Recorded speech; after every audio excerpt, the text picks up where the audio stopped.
Hello and welcome to Terrace Talk. We've got a familiar face. We thought we had to get a Swede in, given we've got two Swedes in the squad, so we needed that little bit of perspective. And we've got Jay back, who's he likes to come on and do a very rare appearance once in a while. How are both of you guys? Not so bad. Not a bad week for Newcastle, to be fair.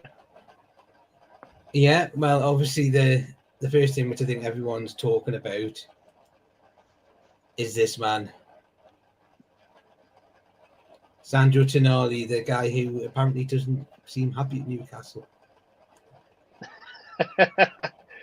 He just looks a bit like he looks the mix between Gattuso and Pirlo, and they never smiled either. So I'm not really expecting too much. But no, but see, the fact is, he may not have liked Newcastle. His missus loved it. She loved the canteen, Christ. He said, "Wow."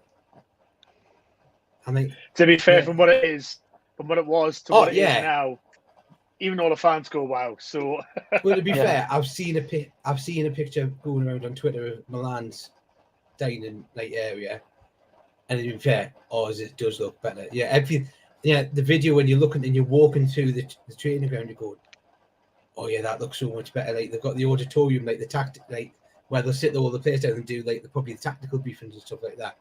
That's great. Yeah, Eddie's office looks nice as well. Yeah, they've got the recovery pool and the ice bath, like the proper ice bath, not the buckets, or the wheelie bins. They're gone. Wheelie bins. Yeah. They went back to the behind Sports Director, wherever the stores are still, but like Team Valley or wherever. But no, it is a one. I think he wants to be there. He wants to come because he wants to. Oh, there we go. Yeah, we've got a fan. That Mamba's back. He's happy to see Max. I'm happy to see him also, or hear from him at least. He hasn't said he hasn't said anything about the other two, so we know who which three of it is. We'll just leave it at that. I know who the favourite is, yeah. But yeah, no. To be fair, I had to do a little bit of looking on Tonali just because, when the name first cropped up. Then when you look at him and you look at the pedigree, you're going, hang on, we're bringing in one heck of a player. Like this is a step up from even and Max will probably shout at us for this one, but it's a step up from the likes of Isak and Guimaraes, because as a player, I think he's up there. He's played in the Champions League semi-final. Yeah, he's played for Milan. He's won a Serie A. He's played for the national side, and he's captain. So that tells you a lot. He's got leadership. He's got the skill. And like I said, even if we get half of a Gattuso or half of a Pirlo, we've got one heck of a player on my hand on that one. Yeah, it's too late back, man. But you've already you'd already told your favourite there, so it's too late coming back with this one. So what we'll go with Max first, because what was your thoughts when you first heard about us getting Tonali? It was one of shock, like it was when Isak signed last summer, because it came out of the blue. We had these links to Barella and other midfielders, and then suddenly he was on his way to Newcastle, and then was a done deal and everything. So also it's so weird to think back to 2-3 summers ago when you were just seeing this very mediocre players linked to the club and jump forward 2 summers, and here we are signing, like you said, Mark, this is top end quality players. He's 23 and has already had all that pedigree, like you said, with Italy and winning the league with Milan. He's almost and he's only 23, and he has at least 5 more years here, maybe, hopefully, and to see him grow here would be awesome. And I think as soon as he learns the language, it's going to be much easier for him to settle in. But I think we have such a good squad for helping people to settle in. You saw Kieran Trippier in the first video that came out behind the scenes, and you could already tell by then that he's gonna have no problem settling in. I love because that. The teammates, it's gonna help him a lot. And you saw it on the Instagram post, all the comments. I mean, I felt welcome just reading all that. So we'll not mention Harrison Ashby. Yeah, that was a bit sad for him, but he's still somewhere in between the first team and, I don't know, development squad. So But no, I like that, and what I loved even more so was the clip of him playing with the young lad in the garden. So Yeah, they didn't have to really do that. Yeah, as everyone said, Matty Longstaff. Yeah, Matt Longstaff. That was jokes. I know, but it was that got me. I'm going, yeah, probably is that, but no, it's just that a player who doesn't want to be here wouldn't be doing those sort of things. Yeah, he wants to be here. I think he looks at things. The Premier League, Milan's a big club, but the Premier League is a step up from Serie A. Yeah, these days. Yeah, and he's looking at that, and I think what probably has helped is we are in the Champions League. Just in case anyone did forget. I almost did actually. We like to remind people here we are. But I just think that, there's a lot of bitter Milan fans, and I'm like, don't be bitter. You've got 50 odd million pounds or whatever for a young player. You can reinvest that in your squad. And the comparisons over Milan and Newcastle, they're both really nice cultural cities. Why does there need to be the competition? Yeah, but I mean, I think it's just their local player, local lad, and I think that's the thing. It hurts for them. I feel like they're just hurting a bit. Yeah, but we've sold Gaza, we've sold Model, we've sold local lads, so we know about that now. We're pinching them. Jay, what's your thoughts on him? If you'd said to me Barella Tonali, I'd have said Tonali, genuinely, because like I've seen them both kind of play. They're both very different sort of players, but Tonali for me, there's just an engine behind him. There's just something special, and I'm absolutely gobsmacked that we've managed to, grab him. When he's a kind of player that the likes of Real Madrid, Chelsea, Man U, Man City, Liverpool would have been, they'd have looked at him without a doubt.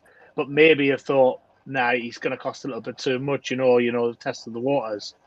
But I think with Italian football the way it is at the moment, it's in a little bit of turmoil. Everything that's going on with Juventus, there's constant, rumbles of corruption and stuff like that. It's not a very settled league. It's the whole thing. I just can't believe it, to be perfectly honest. Like, he's an unbelievable player. He's so good. He's so confident. He's so strong. And I think he fits into the mold about what we're trying to do. And I literally can't wait to see him on the pitch. Well, he did let Matty Longstaff beat him, so needs to work on that a little bit. What can he say? But Black Mamba, obviously, he's giving a shout out to Joel, who's been on the show quite a few times there. Joel did actually do a really good Twitter thread on Tonali and that. And to be honest, he's right in what he says. Our transfer record under Eddie Howe and Dan Ashworth. And because obviously before Dan Ashworth, because Bruno came in before Dan Ashworth, Dan Byrne came in before. But our transfer record, probably since the new ownership, has been a hit. There's not really a player that's come in. I know you'll say Chris Wood, but Chris Wood did the job to keep us up, and then we got 15 million from him. Yeah. There was tactics behind that. There was a whole agenda behind that, whether it be disrupting the flow of Burnley, or maybe, and the fact that they sold him on, yes, he cost us 25 million, but actually he's cost us 10.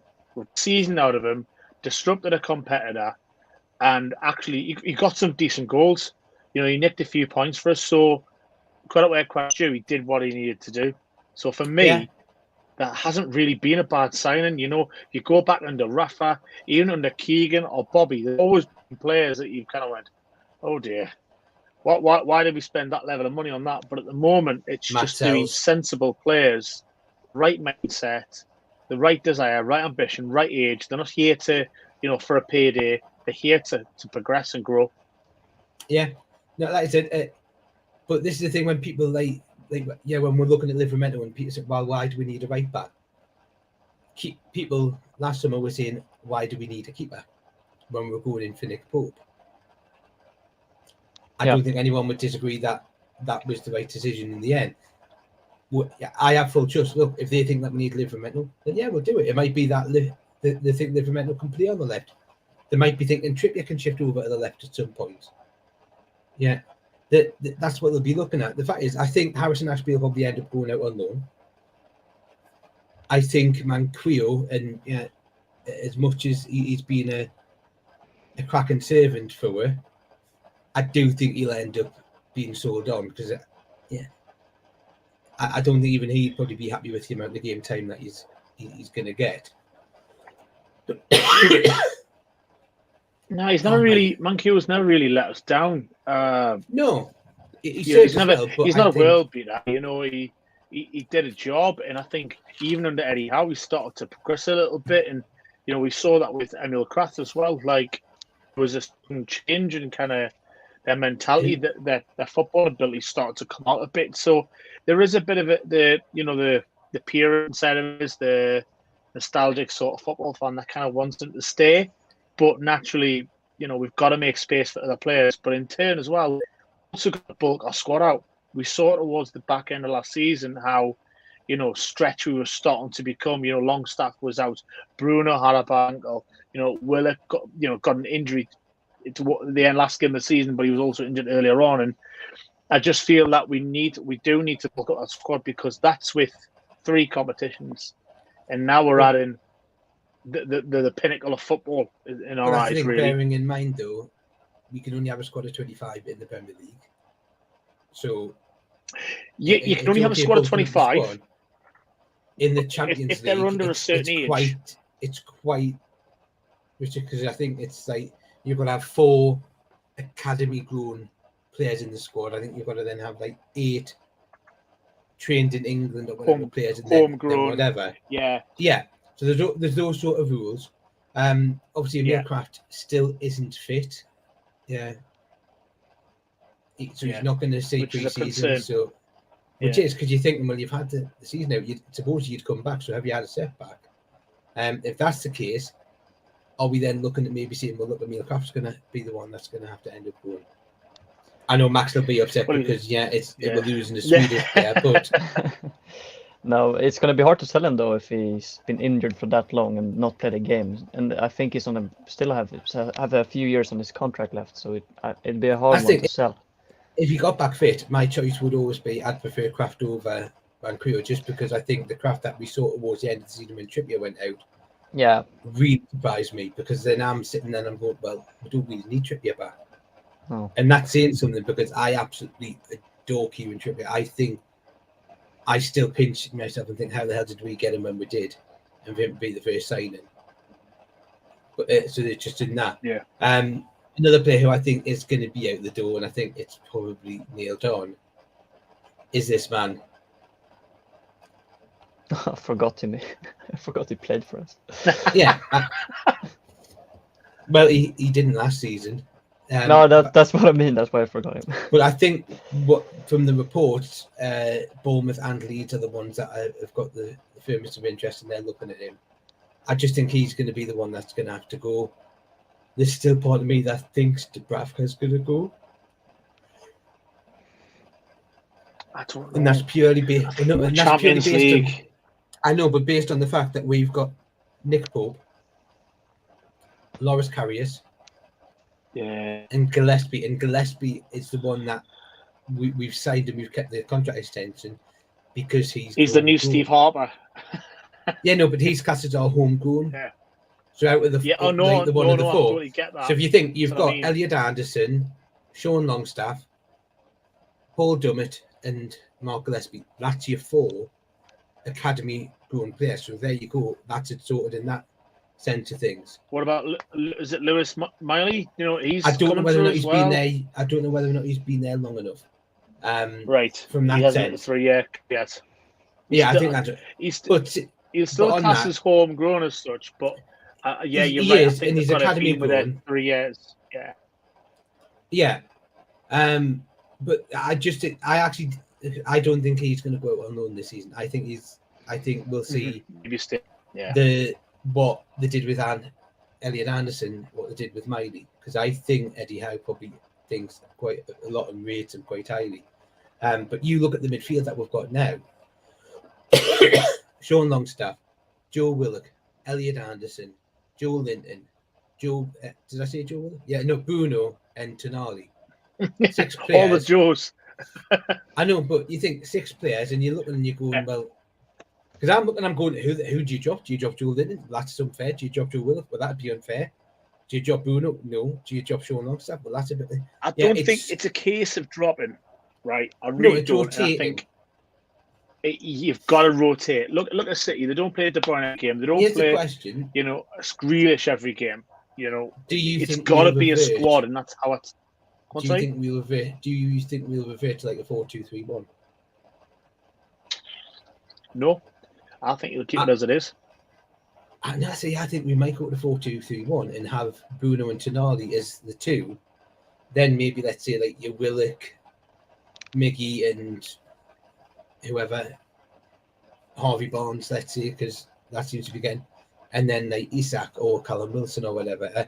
I think there'll be times where he will do that, but there'll be games where 4-3-3 suits it, and there'll be games where 4-2-3-1 suits it. I just think we've now got players. That means that we can't be flexible. We've also got 2 like starting 11s. Like, would you be disappointed if you're looking at a midfield and it's Bruno, Tonali, and Willock, and then you're going, right, well, we're going to end. Yeah, for cup games, we're going to have a midfield of Sean Longstaff, Joe Linton, and Elliot Anderson. You wouldn't really be that disappointed. No. Yeah. No. It is that rotation that's kind of got to happen, and you can only play 11 players on the pitch at the end of the day. But if you want to compete at the very top end, it's what you've got to do, and players have got to learn to kind of accept that. It's going to happen. We're playing in 4 competitions this season, so there is going to be a level of rotation. But there's just for me. Now I know there's been talk through the Telegraph just recently of Sean Longstaff potentially. Sorry, not Sean Longstaff. St. Maximin being sold. I don't, and the reason why I don't is because this is what I think could be a forceful front 3. Oh, Jesus. Because Maxi can play on the right, and you just imagine, because Maxi on the right can cut in and go to the byline. We saw that against West Ham, didn't we? We saw that against West Ham last season. So you can do that. Exactly. And then you think Harvey Barnes on the left side, and then you've got Isak in the middle. Yeah, it's quite a dreamy.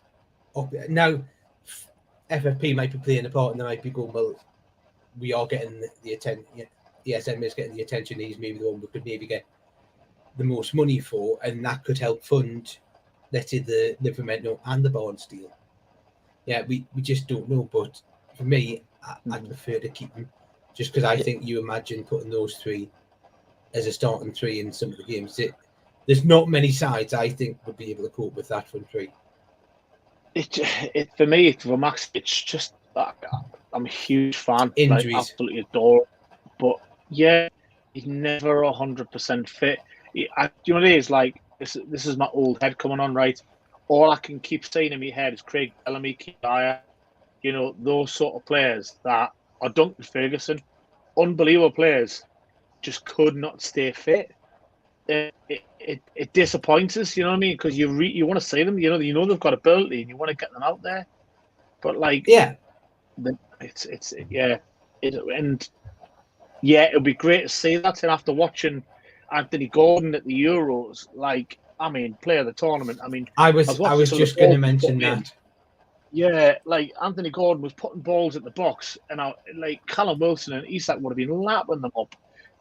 Morgan Gibbs-White, literally, he was always in the wrong place. You could tell he's not a number 9. You can tell he's a bit more of a deeper forward. But you put those balls in the box, the likes of those players, even Miggy. Miggy would have lapped up as well. Left foot, bottom corner, done. It's an exciting time because I'm getting a bit like when he brought Isak in, right? Wilson stepped his game up. He's fitter. He's better. He's come back. He's banging them in because he knew he had this top level striker come in ready to take his place. And it was nice that we could literally, no matter which striker we put out, we knew we were going to get a performance. I think that will start to happen with the wingers, and I think they're doing the right things. They're what if the existing players in the right way? Now, I don't really want to go to Max on the Anthony Gordon one because I know Max's views on Anthony Gordon and that they're not very positive, shall we put it that way. So I could see the grimace in Max's face when you were comparing Anthony Gordon to Isak. He was going, "Don't you dare!" But I do actually agree, and I'll say I think he was hands down player of the tournament. He was phenomenal, and that I've always said I think we've got one heck of a player on my hands. He's coming mid-season from a Chelsea side under Frank Lampard, who, quite frankly, the fact that he couldn't get a tune out with that Chelsea squad with the amount of talent that they had shows you how crap his coaching is. Everton. You've seen Everton. Well, no, he was at Chelsea as well. Well, not Gordon. Oh no, Not Gordon. no, it's because he scored. Do you know why? It's because he scored against Chelsea, and that's what I was thinking in my mind. I was playing that goal back. Connection. No, but yeah, It was but no, Lampard. yeah, just because that. Yeah. No, but it was because I was actually in my mind. I was playing back Gordon's goal against Chelsea in my mind, and I was going, "Oh yeah," and I absolutely loved that. I will say, I thought that was a really good finish as well. But I also loved his attitude after the end, and he says, "Well, I've got the European Championship, so I'm going to be working hard so I can improve myself and get better." I think he's going to be like Miggy Almiron. He's going to have a full season, like pre-season under Eddie Howe, and I think he's going to come good. That's my I hope so. genuine. That's my genuine thoughts. I think we've got a real player, and I actually think I don't think we need a third striker. I think Anthony Gordon's proven he can play in that role if it came to that. That was a strange one, wasn't it? We weren't kind of expecting that. But this is football. It's full of surprises. Like, they didn't play a striker a bit like what City do. They had him like in a number 9, and he was drifting wide a little bit, and he was holding the ball up. There's definitely. I don't think he's strong enough to be a number 9, but it'll be interesting. We always have Joe Linton as a backup striker.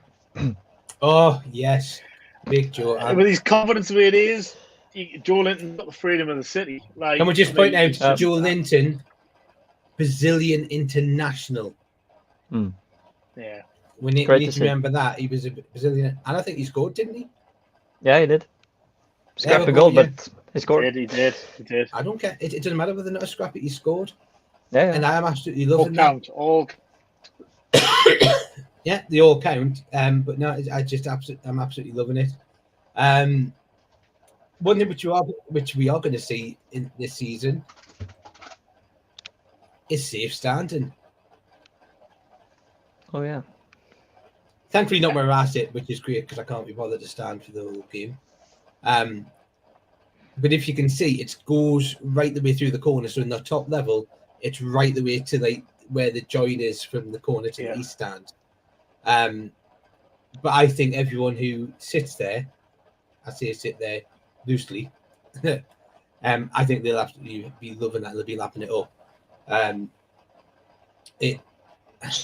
So I was at the consultation for the safe standing, and there are still a lot of fans who are in that area, who just don't want it, don't agree with it, feel like it's going to create an animosity in an area. And there's pros and cons for it, and I'm kind of in the middle with it all.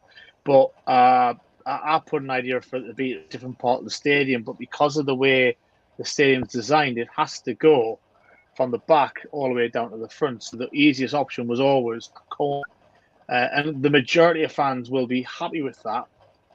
But there are a select few who've been in that area for a number of decades are going to have to move because they don't feel comfortable, they don't feel safe.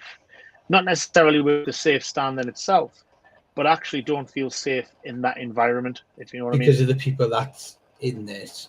Yeah. Because I think people are more vocal. And when people are more vocal, they can sometimes be a little bit more flamboyant and aggressive. You know what I mean? Not necessarily intentionally, but it's this laddish sort of culture that kind of football brings. That's different to kind of rugby, cricket, and everything else. It seems to be the area where it's more of a younger more vocal, expressive sort of like fan base in that particular area. It's the nicest part of the stadium.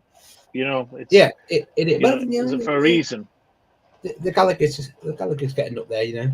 I've got to rep my Gallagher's crew. It practically is. I mean, literally, like there's a distinct connection between the two. So like the did also. It's when you look at the Milburn stand and you're just going, ugh.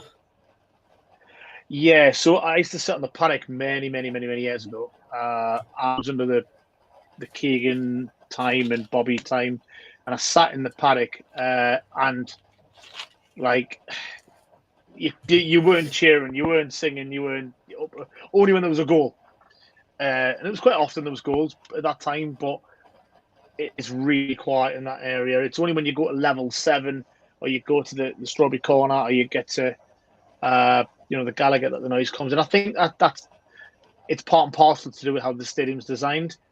Because the majority of the Milburn is more of your premium / corporate seating area. So well, yeah, if you look at where the corporate boxes and where I was going to say Ashley there, where Amanda and everybody else kind of sits, it's all in that area. The press are all there. It's where the premium clubs are. 1882 and whatever else. So it's always going to be that louder area. And when you're on your feet, you're naturally louder. And for some people, it's not. They want to keep their seats. Down. I know. You know that, and I think Matt. Exactly. Everyone who sat near me knows that I can be very vocal and loud sitting down. I don't need to be standing up. I can stand up if I need to, and I've done that a couple of times, especially with some of the referees and the linesmen that. Yeah. I've never seen you so fast in my life. Sometimes. And I'm quite fast when it comes to criticising referees. Yeah, it's the one, especially one bit where I've got a bit of speed. The only downside I have for the Gallagher was the 6 goals against Spurs were all scored at the Leazes end. Well, no, sorry, 5 were all scored at the Leazes end. I only got to see one, which was the Callum Wilson one, which is probably the poorest out of the 5 goals that were scored.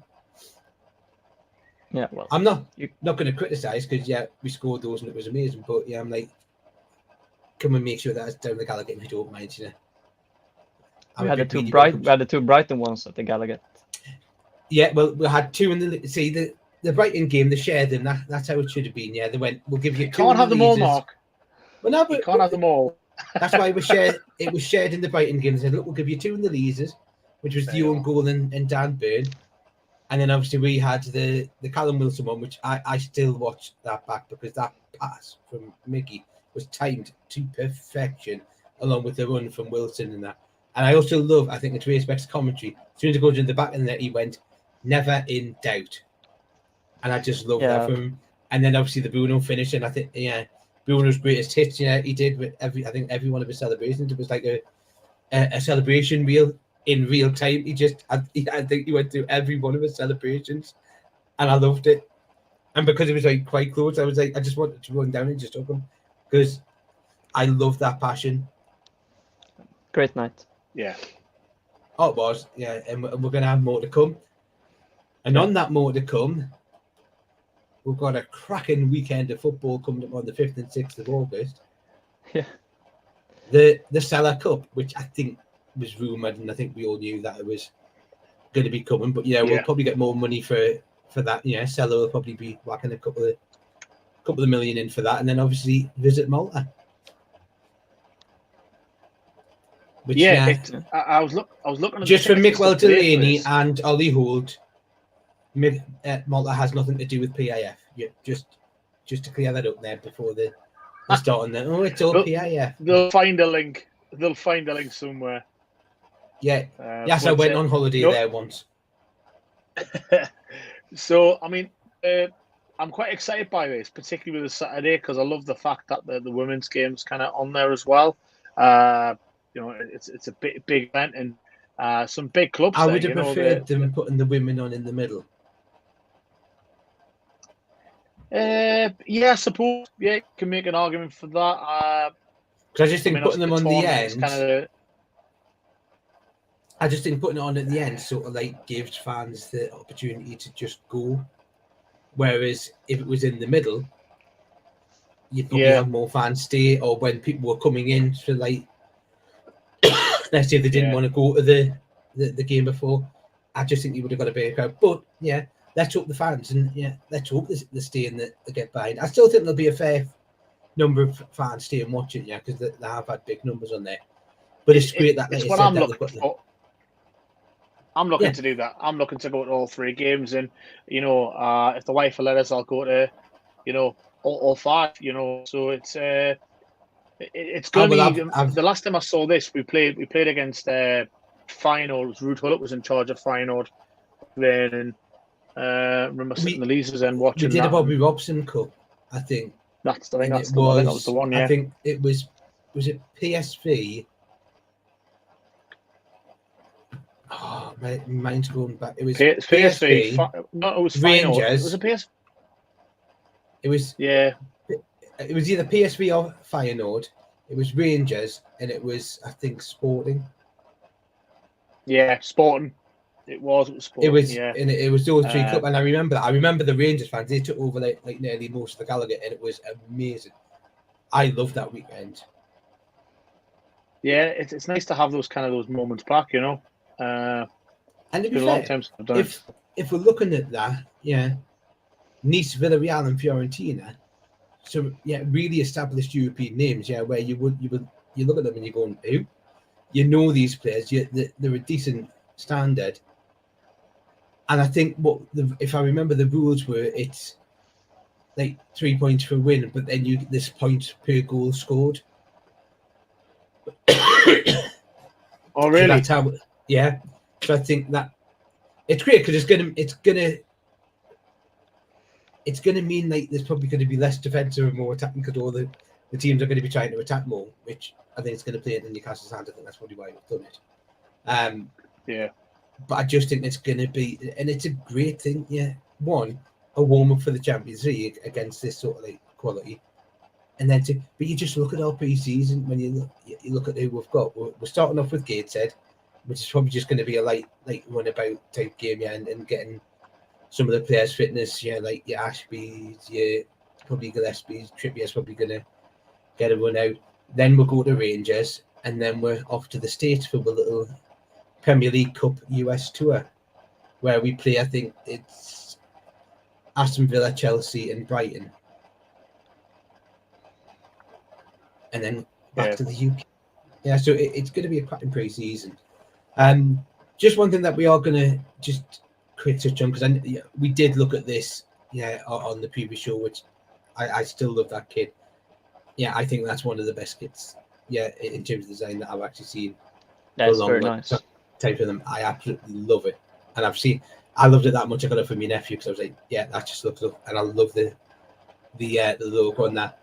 But equally, and I don't care what anyone says about this, I actually really love this one as well. I still think I need to see it in person before I make my judgment on it.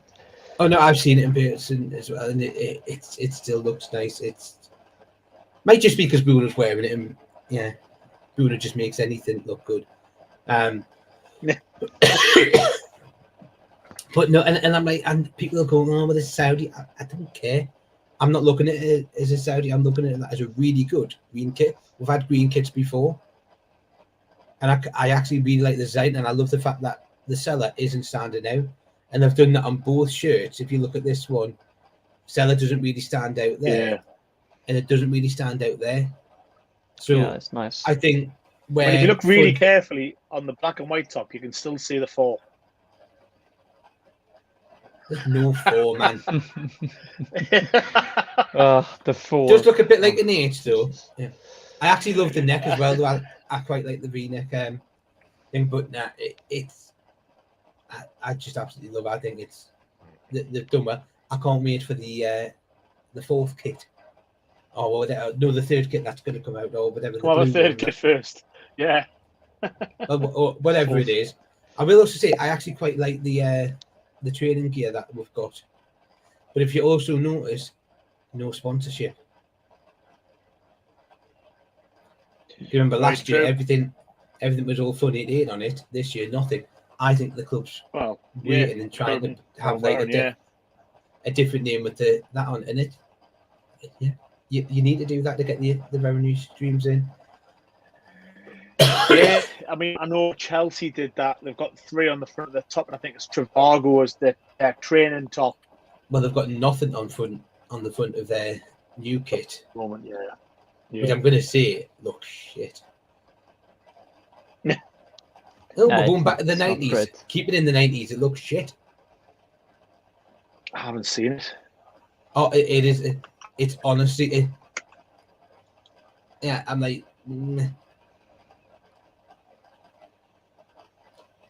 It's like wait until we release the blue away kit. Then we'll show you what a blue kit's supposed to look like. Is it like hieroglyphic badge? It looks like a holographic badge. Like it looks like the Italy top. But no, honestly, I'm like Chelsea fans maybe on there. Yeah. One thing which I do just want to make a point of, and it's a YouTuber who's on a YouTube channel called The Club called Boovy. He thinks he's big. He thinks he's special. To have that rant which he did, where he was just calling basically Geordie Lasses fat. I want him to come up to Newcastle and say that to the faces. No, I generally do, because he won't have the guts in the balls to do that. It's he might be saying, "Oh, I'll do it for sure. I'll do that," but no. Yeah, you can disagree that you might not want players on there, but I think that just shows that he genuinely thinks that Newcastle United are going to be a real force and probably disrupt Man City, and I think that's probably where he's looking at that. He's thinking, "Oh Christ, they've got a player like Tonali." So I think that's probably a statement that shocked a lot of people.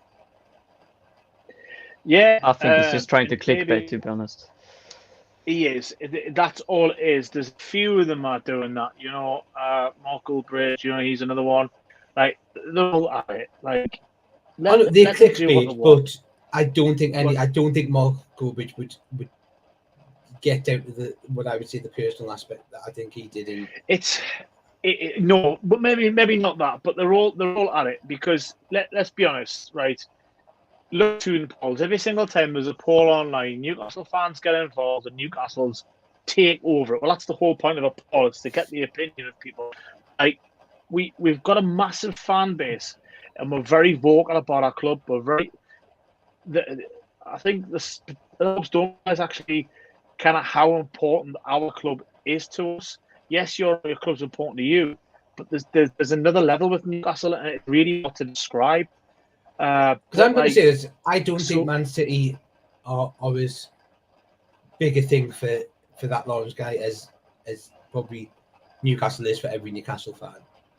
He's probably like, well, the reason Manchester is the way it is Manchester was a big city and a big booming footballing city before Man City got big. Yes, it was part and parcel down to the success of Man United. National, Museum for Football is in Manchester. It was there before Man City got all their dollar. So they've kind of evolved in an environment where football is a really big thing. That can't happen in Newcastle. It's a different kind of experience. We've only got one club. At least we're a small city. We can fill a stadium. Yeah, well, there's reasons behind that. There's a lot of reasons. Whether to do with the geography of it all. Or the fact that most people just don't want to go to the games. I remember listening to a fan talk about, they were sick of having to go down to Wembley because they were going down so much. There was an element of arrogance about it. But you can understand, I've got 2 kids, family of 4, and I want to go see my team and I want to see them in a cup final, and they're in a cup final 2-3 times a season. It gets really expensive. So all that's got to be taken into consideration. Oh yeah, it might get expensive, and I know but I'm one of those ones that, and I know Max will probably agree, because I think I would do that cup final experience so many times over. If I've got to go down 3 times a season to see my team in a cup final, I'm there. I'm going. It's not going to get tiring for us. It's not going to get like no me. It really wouldn't because of everything that we've been through. But looking at it from a family of four, we live in the north. We've got to go all the way down to Wembley. The hotel tickets, the train tickets, the petrol money, all that sort of stuff. And then you've got to get in there, and then you've got to spend, got to buy everyone a drink when you're in there, and Well, all you that don't really, expense that comes with it. You just make sure you sup enough in the pubs before you get into the stadium. If I'm in the pubs before I take my kids into Wembley, my wife would divorce us. So, but we're talking. Make sure you near every the time door. you're at the final. The kids at the door so they're not in the pub. Every time you're at a final as a family of four, it's going to cost you £600-700, right? It's a lot of money to do it. So I get why City have the problem. And then they've got their season tickets, then they've got their Champions League tickets, then their FA Cup and their League Cup. It all does. We talked about this when we did the digital ticketing consultation, and we talked about the cost of it and whether there was going to be price increases and the 10-year deal coming to an end. But they talked about the cost of all these different tickets is going to be to come see Newcastle play. Yeah, well, I think if we're going to look at it, obviously the first seed Champions League ticket money is taken today. I probably think they're going to do it over a couple of days just because of the amount of payments that they're probably going to need to do. So I wouldn't say it's a big worry if you haven't had it taken every day. Mine hasn't, but it does show active. So it is going to be bad. But I'm all for. I don't think there's been a bad thing that I think Newcastle have done, especially with like the cup schemes where you're signing up, because it just saves you the hassle. They'll go, yeah, no, we'll take the payment, we'll send the ticket to you. You don't have to sit for 10 minutes trying to get on to get your own seat. We'll just do it for you. And that's where I think that's the big thing. Digital ticketing, I use it a lot anyway. When you get on a train now, everything's digital. It's in your app, it's in your Apple Wallet. So I'm not that fussed with that. And like I said, with the giving it to someone, I actually agree with the way that they're doing that in terms of giving it to a friend. So let's say I can't go and you're going to go for Meiji. I would just make sure that you're linked up as a friend of me. And just say, there you go, he's going to have it. He'll send you the ticket. So easy. They discussed this. It was almost an inevitability about that particular bit. But just going back on actually moving across digital tickets, you've got train tickets on your phone, you've got your bank cards on your phone, everything's on there. Having a football ticket, I don't know if I've got one to hand, I've got one somewhere, right? There's something about it, right? Okay, there's something about having a football ticket, right? Program. Let's go to digital programs. Where does it stop, right? Because I've got I said this in the meeting, I've got my dad's stubbies from before I was born. My dad won every game for an entire season, right? I've got all those tickets, every single one. And that means something to me. It meant something to me, Dad. With digital ticketing, that's gone. You can print them off. It's not the same. That little holographic graphic logo. Yeah, that's on there. Because there has. Your seat number. I agree. Everything there has been having a ticket. I'm never going to be able to take my son to a Newcastle football match and say, "Here, son, here's your ticket. Scan it."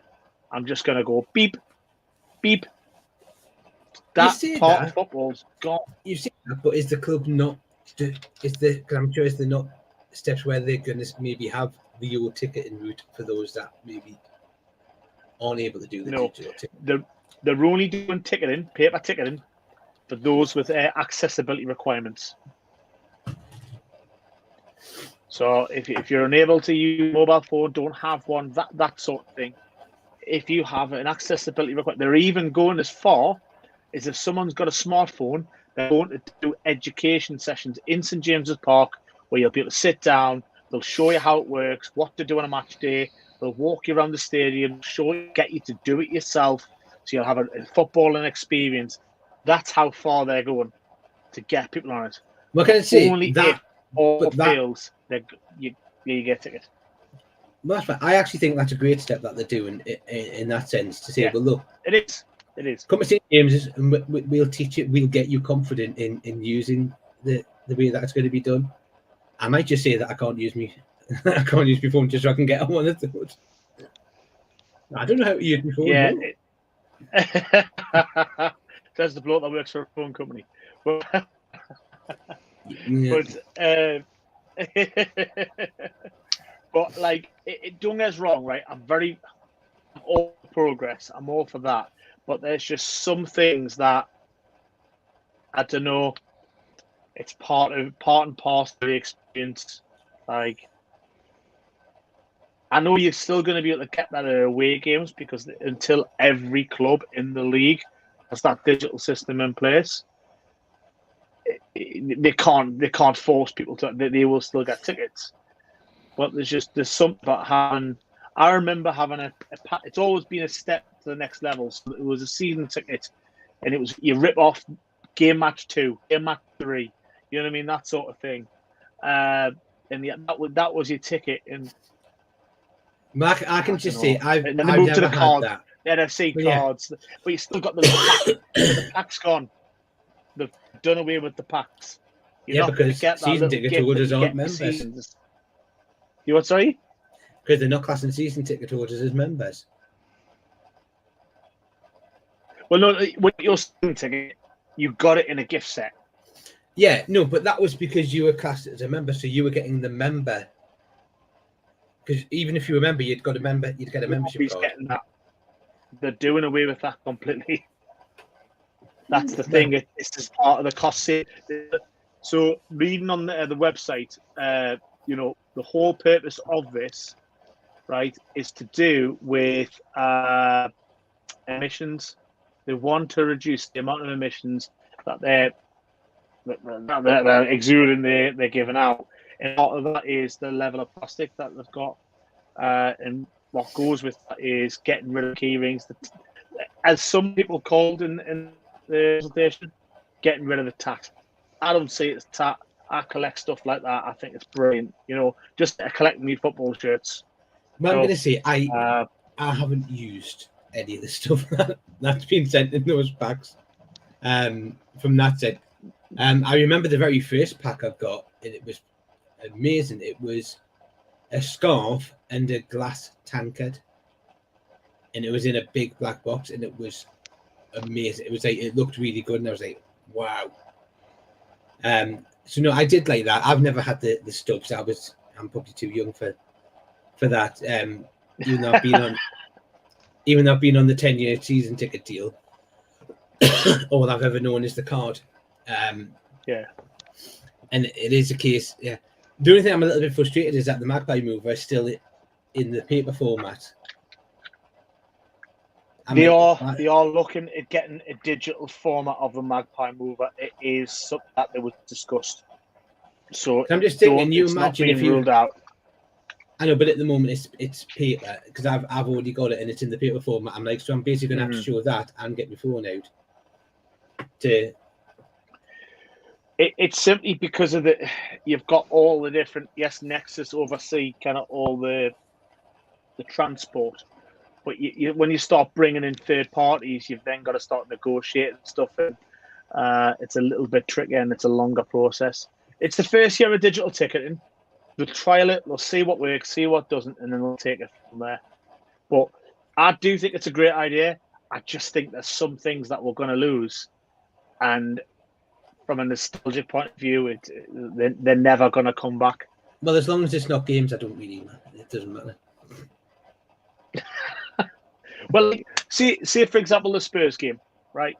You go to the Spurs game, and you've got that ticket.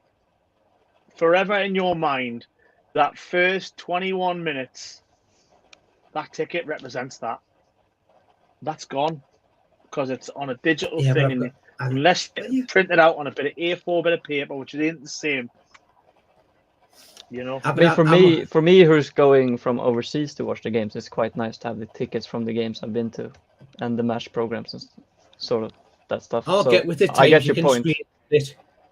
Yeah, but I get Jay's point of having them. I had them on my wall back home in Stockholm, so I get the point of having them in the flesh. Print them, yeah. Yeah, but as I said, it's not the same. But yeah. Your fellow country person, Greta would be fuming with you having all these paper tickets in there. Yeah. Save the world, save the Yeah. the climate. Yeah.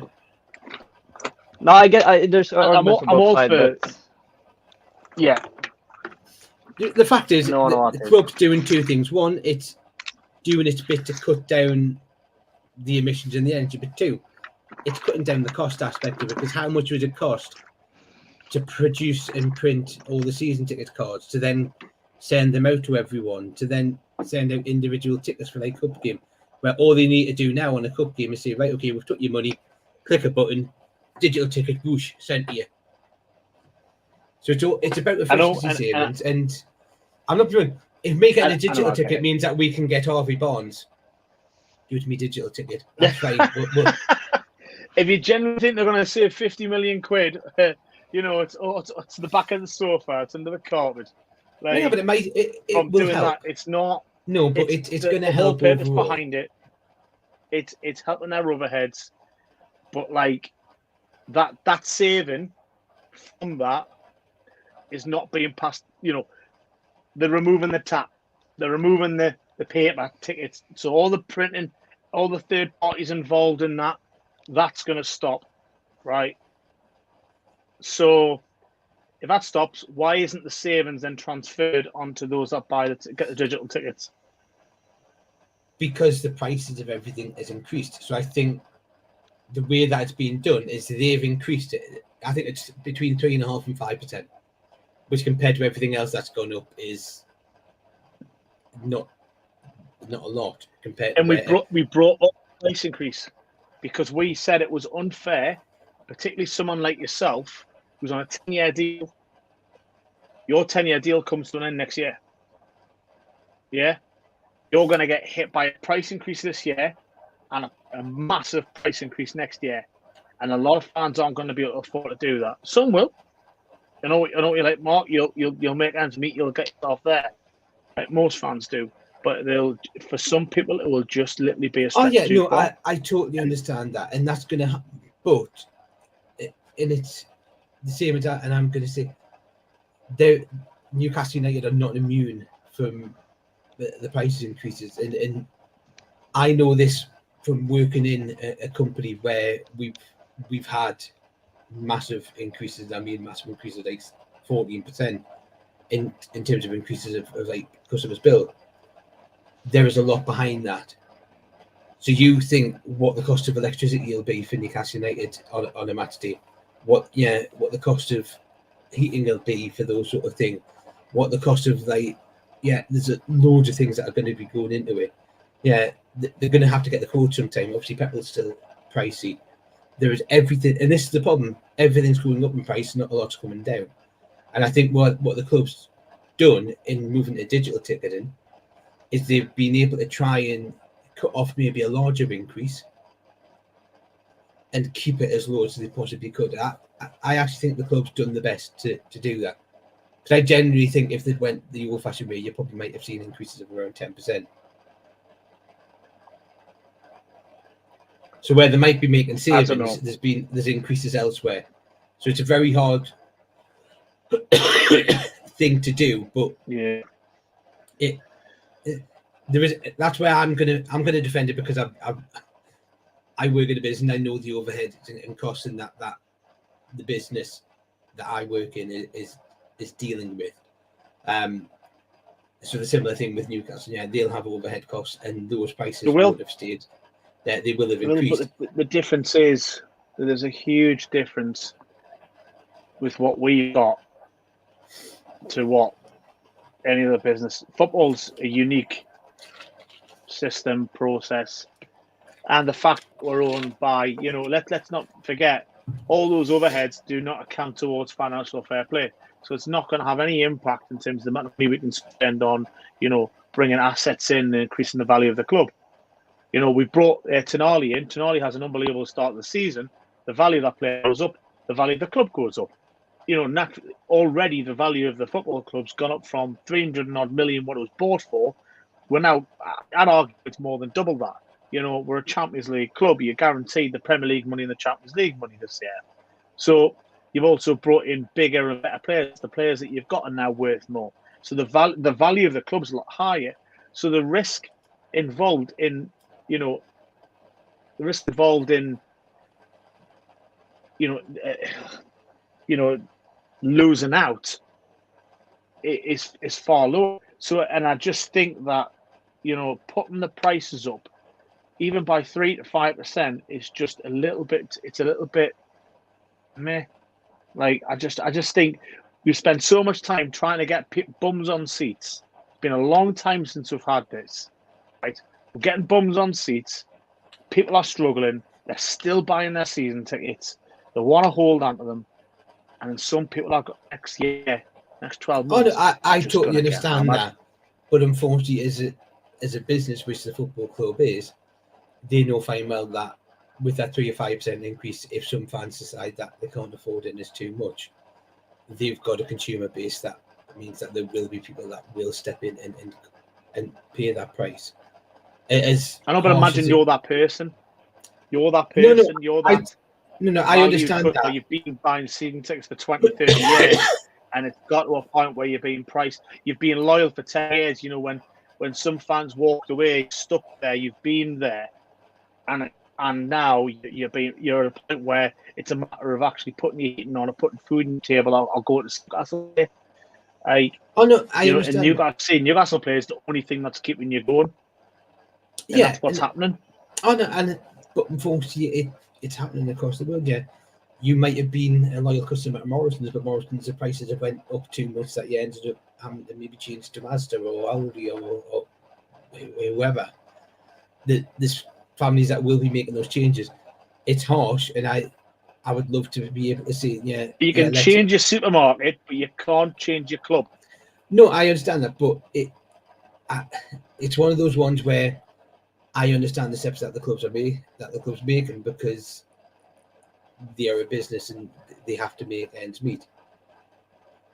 As lovely as it would be, I don't think the club can be sentimental on this one and go, well, yeah, we'll keep prices down low. We'll do a bit on there.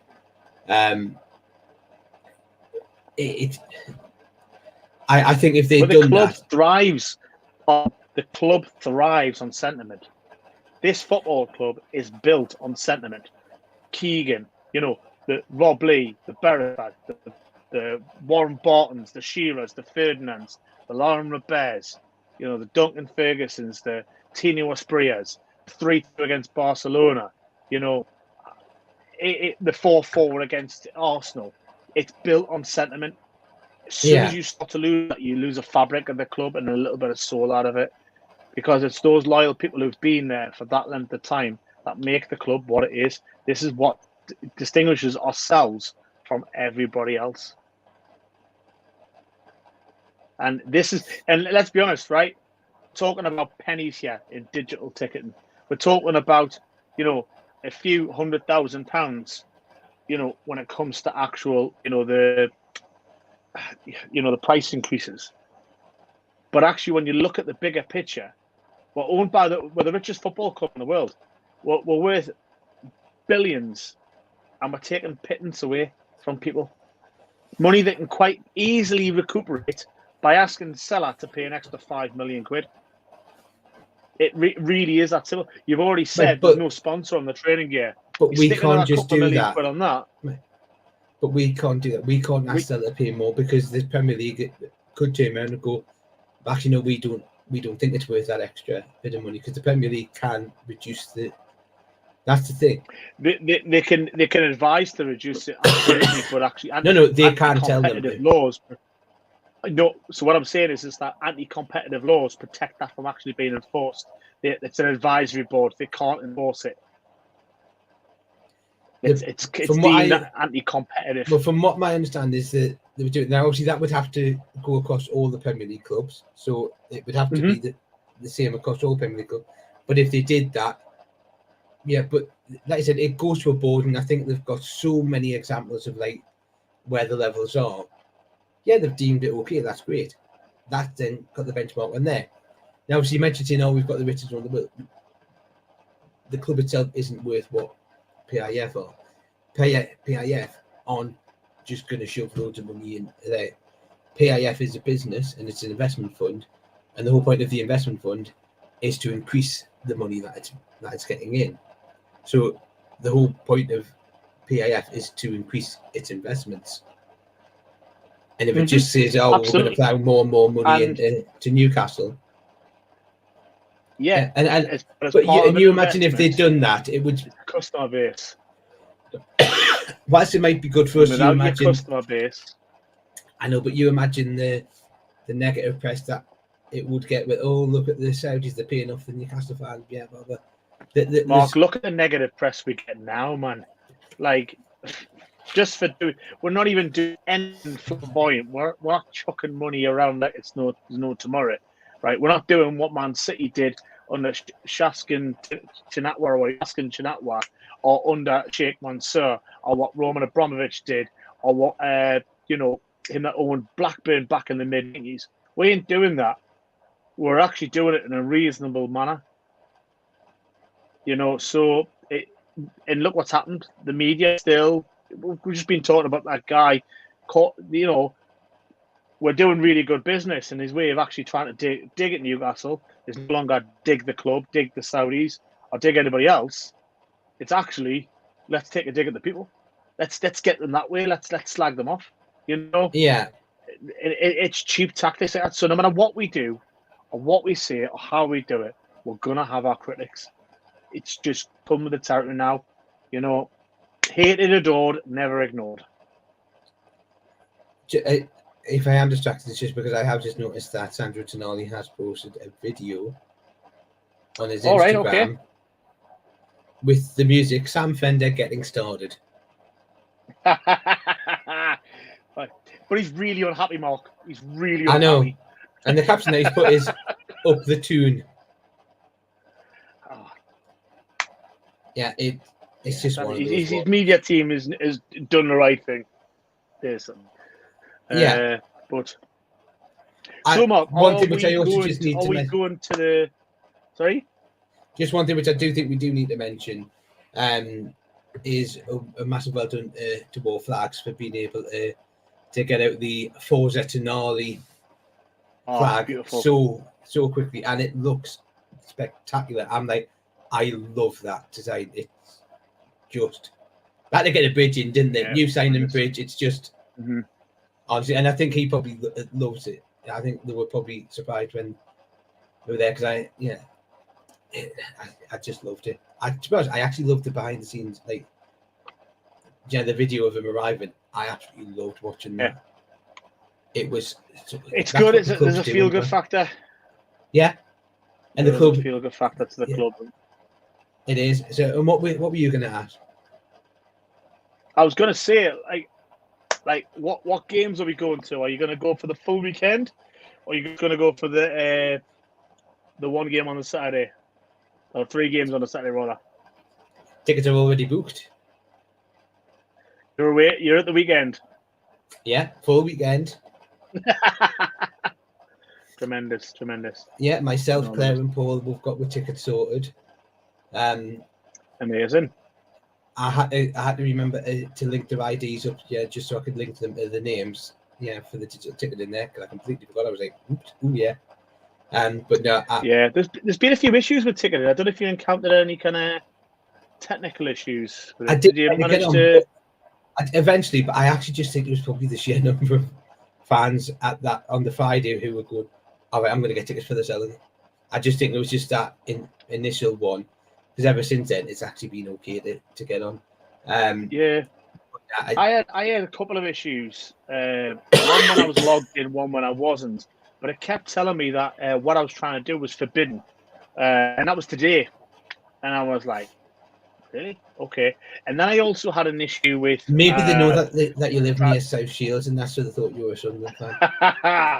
Can't hold that against this. I live next to the time, right? But yeah, but on the wrong side. Sure. Right, but from another point as well, when I tried to book my tickets for my kids, it said because I was 38, I couldn't do it. So I was like, right, okay. So picked the kids' ticket. The link to my account. Why is this not working? So I'm gonna have a little look tonight and see if I can get it. Did you sorted. assign So them? we'll see. Yeah, it just wouldn't work. It just kept saying the me as if I was trying to buy a child's ticket for me. You know, I know I'm young looking for 38, but like how we're trying to pull a fast one. I'm not going to make a comment. No, good stuff, man. Good stuff. But anyway, what we'll do is it's exciting wrap this times. up there. Lot It going is. on. Exactly. We'll wrap it up there. We'll be back when we are back. As I've said, because this is pre-season and because there's quite a lot of people who want to go on the holidays and have a little bit of a rest and recuperate. There's not going to be any real sort of like format and data when the shows will be back. We will be back to normal stuff like with match predictions and stuff when the season kicks off. But up until now, it'll just be watch out on Twitter, watch out here, and we'll pop up when we'll pop up. So enjoy the rest of the evening, enjoy the rest of the week, and thank you for watching. Cheers now.